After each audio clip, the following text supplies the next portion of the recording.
Hello everybody, my name is Jalise. Welcome everybody to my NOS4A2 Season 2 review. This is the final season of NOS4A2, and I gotta say this was a fantastic season of NOS4A2.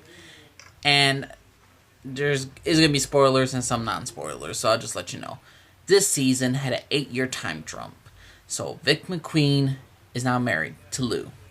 Yes, that young black nerd kid who rescued, who helped her out, who helped her take out Charlie Manx. And him and Vic McQueen have a lovely relationship, and he's such a nerd, and I love him. He used Star Wars references all the time. I love the dude.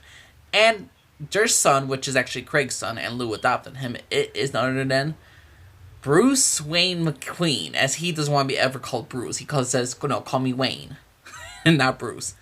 And during this 8-year time jump, they don't celebrate Christmas because of Charlie Manx. And his mother drinks a lot. She's starting to become like her father. I love this cycle to show with Vic McQueen and her character. She really grows as a person. She realizes how much of a struggle her dad has gone through.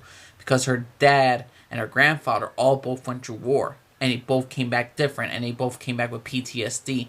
And their children barely knew them in some cases. And they looked up to them. And Vic McQueen has the same issue with her son Wayne. Wayne wants to celebrate Christmas, but he can't because his mother gets upset. His mother is becoming very post-traumatic stress, and her mission is to stop Charlie's Manx and to burn down Christmas Land. And she's tried for over the last 8 years to find Christmas Land. And technically being retired, and basically her character does a complete transformation from what she was, this hopeful young woman, to now a woman who is in love, who has a kid, but she's still just like destroyed by the past of what Charlie Manx does. And then there is Tabitha and Maggie.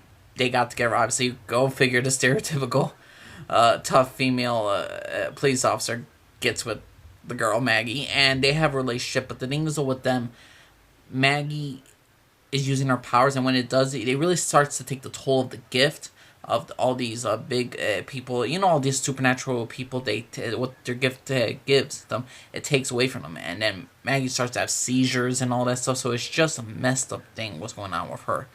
Also, during this time, Christmas Land, during 8 years during when Charlie Manx supposedly died, Christmas Land is not as stable as it once was. The lights are going out, and we get a great backstory with Charlie Manx's character of how he became Charlie Manx and how he actually has a daughter named Millie Manx, and even though they introduced her in the previous season, they really bring up their bond between her and her father.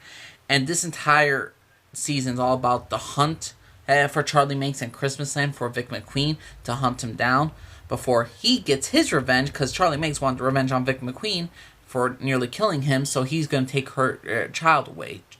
So he's going after Wayne McQueen, and it's all about Vic McQueen versus Charlie Manx for the soul of Wayne McQueen, and also for the soul of Christmas Land and for the future of NOS4A2. I love this season. The first season I gave like an A-. It was a very good season, and it was a great season, but this season was just a lot better. The characters got a lot more developed. Every single episode was a must-see. I mean, from episode 1, it was like every single episode, it's a 20-episode entire series, and this episode, nearly every single episode you must see. Season 1 had to deal with, Vic McQueen. She's dealing with the fact is that she wants to leave the small town, so you get this backstory between her family. Season 1 was all about the build-up of Vic McQueen and her past. This one's just taken to a whole new level, how she's so dang determined, even it's on suicidal missions, just to get rid of Charlie Manx. And she realized she has to be a parent. She truly has. She doesn't realize she has to be a parent. She really has to let go of the past and to let her son in her life and all this stuff. And she needs to let go of the negative energies and feelings, because if not, she won't grow. And she needs to be with her son, and she needs to be a part of his life. She learns that from her father. And this season was absolutely fan-freaking-tastic. I love NOS4A2 Season 2. This is an A season. I want to give an A+, but certain things take it away from me. The ending is left open. I would not mind a TV movie. I would not mind a movie about this, or even a mini-series, or even a 3 episodes. I would love to have the story finished, in a sense. And even though they kind of left off like what's going to be for the future, this entire show was utterly fantastic. So NOS4A2 Season 2, what y'all think, everyone? You think this season was great? Do you think this season was terrible?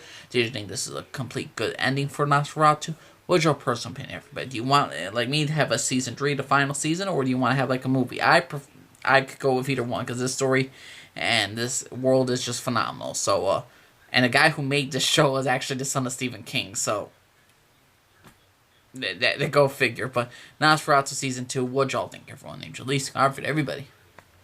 Bye.